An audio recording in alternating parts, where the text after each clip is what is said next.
Bonjour à toi et un grand merci d'avoir fait confiance à Smart Song pour travailler avec. Tu vois, cette vidéo, c'est probablement qu'on a commencé à collaborer ensemble et du coup, dans cette vidéo, je vais vite t'expliquer comment fonctionnent de manière générale les sheets. Alors, ce sera une série de vidéos. Chacune va traiter un différent onglet. On va essayer de les garder le plus court possible et quand une vingtaine de minutes, tu aies compris comment utiliser au maximum les sheets. Ça va? Donc, ici, on va commencer avec l'overview, qui est pour moi un des sheets presque les plus importants. Pas le plus important reste celui avec l'entraînement, mais un des sheets qui va nous permettre de mettre pas mal de données d'identification. Alors, les données qu'on aura utilisées lorsqu'on aura réalisé la amnèse vont être intégrées ici. Donc, on va intégrer certaines données telles que ton poids, ta taille. Ça va nous permettre de déterminer si c'est dans la bonne catégorie de poids. Donc, on verra un petit peu la stratégie qu'on envisagera en fonction de cela. Et alors, différentes informations aussi, telles que ton club, la prochaine échéance sportive que tu auras et la date de début. Du coup, aussi d'autres informations un peu plus anecdotiques, telles que le coach avec lequel tu travailles, la fréquence d'entraînement et quelques ratios.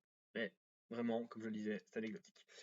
Alors, je vais juste te faire la présentation et puis on passera sur chacun des onglets un peu plus précisément. Ça va? Alors, ici, il faut savoir que l'on va retrouver des petites informations nominales comme nom, prénom, mais on va aussi trouver des informations un peu plus essentielles comme le compte à rebours avant ta prochaine échéance. Ici, on peut voir que selon la date qui a été sélectionnée ici, on se situe à 15 semaines.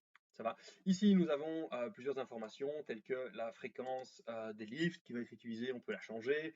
Ça dépendra bien évidemment du programme que je t'aurais prévu, ainsi que les training max et les comp max. Je t'expliquerai ça un peu plus en détail dans la partie entraînement sur la spec comment ils fonctionnent, mais tu verras, ils ont leur utilité et c'est pas anormal qu'ils soient différents. Le comp max est réalisé en compétition, et si tu as bien progressé à l'entraînement, tu peux avoir un training max ou un max estimé d'entraînement qui est plus élevé. Et du coup, celui-là, il nous servira, on pourra le modifier d'un bloc à l'autre pour avoir des suggestions de charge qui seront du coup plus précises et peut-être même d'une semaine à l'autre en fonction de tes progrès. Ça va? C'est quelque chose sur lequel on viendra. On peut aussi voir que, en fonction de l'entraînement que tu décides, on peut sélectionner d'autres lifts qu'on pourrait utiliser.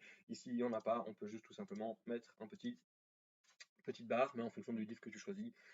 Si tu fais du street lifting, un peu d'altéro, une programmation plus hybride, eh ben, effectivement, il est possible que ce soit un petit peu différent. La prochaine étape ici, prochaine étape qui va nous intéresser, c'est vraiment le fait de noter les objectifs. Si on a bien fait ça, tu les as complétés lors de l'anamnèse, je les transférerai ici, mais si ce n'est pas le cas, n'hésite-toi pas à les ajouter, tels qu'en fait ton pourquoi, qu'est-ce qui te motive à t'entraîner, ainsi que des objectifs larges, qu'est-ce que tu souhaites faire au travers du programme d'entraînement, c'est-à-dire devenir plus fort, manger plus sainement, différentes choses, ou améliorer ta technique, ce sont des objectifs plus larges, et puis les objectifs subordonnés, qui sont vraiment les objectifs spécifiques de processus, donc en fait, tout comme réaliser tous tes accessoires, consommer X grammes de protéines, et ça, ce sont des objectifs qu'on va essayer de réaliser. Alors, c'est pas l'objectif de, par exemple, réaliser X kilos au total, mais en fait, ce sont tous les objectifs qui vont te permettre d'y arriver. Et pourquoi on le formule de cette manière-là? C'est juste parce qu'ainsi, tu pourras les voir régulièrement et juste avoir un œil dessus dès que tu ouvriras le sheet.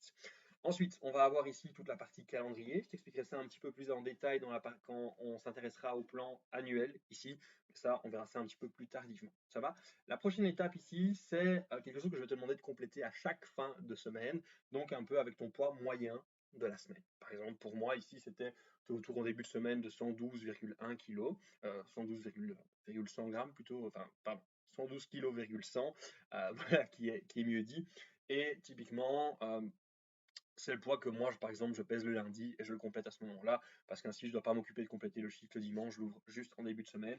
Et à ce moment-là, ici, je viens indiquer, par exemple, comment je me sens au niveau fatigue. Alors, je sais, ça peut paraître un petit peu bizarre pour toi si tu ne sais pas comment le faire, mais sache qu'ici, il y a un lien qui te permettra d'accéder à un système d'évaluation. Je t'invite à aller le lire, il va t'expliquer comment ça fonctionne. À chaque fois, il y aura il y aura une phrase qui t'expliquera à quoi correspond chaque chiffre. Ça va. Et donc, bah voilà, en fonction de la fatigue de la semaine précédente, je peux mettre ceci, mais c'est à compléter à la fin de la semaine, seulement quand tu as terminé ta semaine d'entraînement. Ça, c'est vraiment le plus important. Donc, soit tu peux le faire quand tu commences la semaine suivante, soit tu peux le faire quand tu as terminé ton dernier jour d'entraînement. C'est vraiment très important. C'est des choses qui vont m'aider pour savoir un petit peu comment tu récupères vis-à-vis de l'entraînement et quelles sont les influences de différentes variables telles que la motivation, l'alimentation, les facteurs externes sur ta performance. Si la performance se passe très bien, eh ben, on pourra aussi observer un petit peu tout cela et voir, bah tiens, c'est-à-dire que les choses se passent plutôt bien.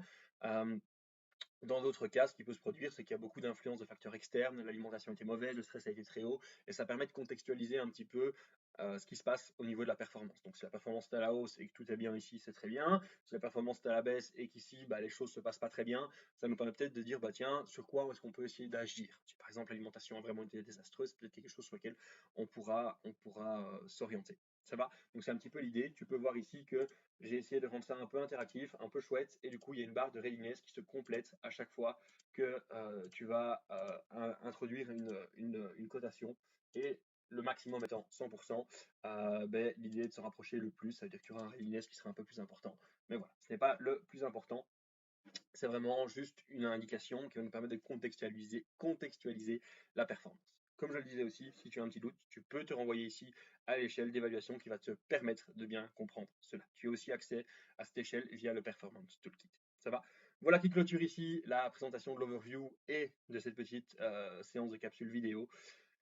Et voilà, on reviendra là-dessus, on reviendra sur la suite dans d'autres vidéos. N'hésite pas à les regarder tout de suite et à très vite.